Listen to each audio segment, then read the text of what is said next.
Alright, so we were asked to find the derivative of this function.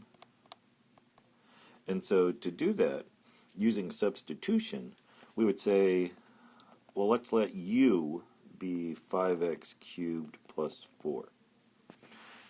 So now we just have y in terms of u. It's u squared. So the derivative of this one would be pretty easy, just 2u.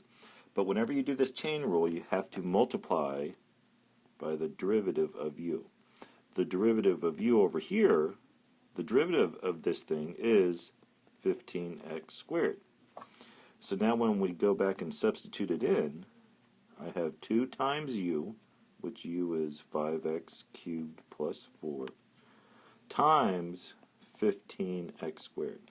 Webbelstein will accept this answer if you want to expand it and say that y prime is 30x squared times 5x cubed plus 4, or even go to 150x to the 5th plus 120x squared. It'll take that too. So it'll take this answer, it'll take this answer for finding the derivative. The main thing I want you to know how to use the chain rule. So again, this problem you could have done by expanding first. You could have said that this is equal to 5x cubed plus 4 times 5x cubed plus 4.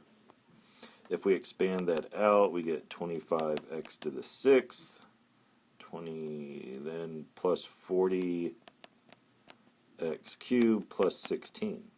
And then if we take the derivative of this, right, so we're going to take the derivative of this thing now. We use the power rule. 6 times 25 is 150, x to the 5th. 3 times 40 is 120, x squared. And that looks similar to that right there.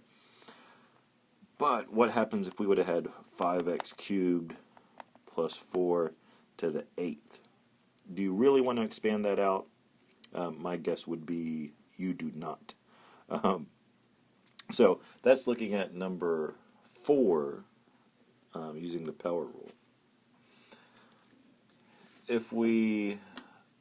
There was another one, I think number 6 had a square root function. So it was 4 minus 3x, and that's what y equaled.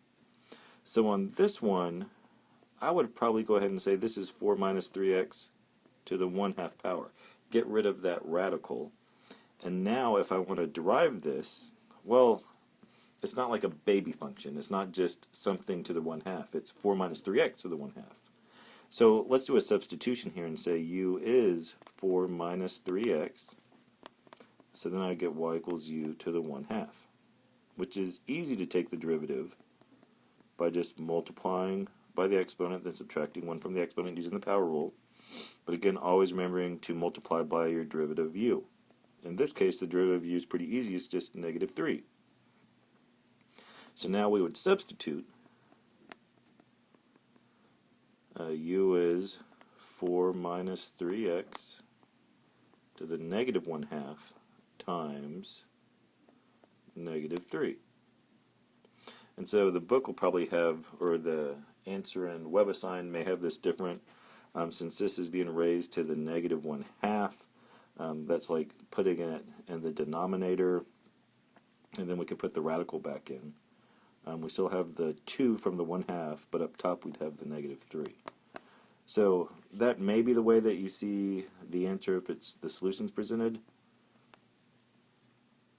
but that is also the answer. They're equivalent statements, they just look different. And then lastly, looking at, let's see if we got more room. Running out of room. See if this works. If I go to a new page, awesome. We had another function that used the product rule, but just showing how to set it up, how to find that derivative by hand. We were able to find the slope at a particular point using Desmos, which was awesome. But looking at this, I have this thing times that thing, so I would use the product rule. So I would take the first times the derivative of the second. Well, let's recall that the second is this, right? Those are equivalent statements. So if I want to take the derivative of the second, well, maybe I'd have to use the chain rule, because I just want to find the derivative of this piece. Very similar to that last problem that we did. U equals x squared plus 32. And so you have u to the 1/2. The derivative of that is 1/2 u to the negative 1/2. Always multiply by your derivative of u, which this derivative, is just 2x. So I get 1/2 x squared plus 32 to the negative 1/2 times 2x. So you can see that we have some cancellation. This 2 and this 2 is going to cancel out. So what I'm really left with is an x on top and square root of x squared plus 32 on the bottom. But again, I'm not done with the product rule. All I've done is taken the first and multiplied it by the derivative of the second. I still have to add the derivative of the first, which is 1, times whatever the second thing is, x squared plus 32. So this is how you would find your derivative. To find the slope at a particular point, I think they want us to find what the slope is at 2. So if I plug in 2 for my x up here, that would give me my slope of the equation. Again, your derivative is your slope generating equation.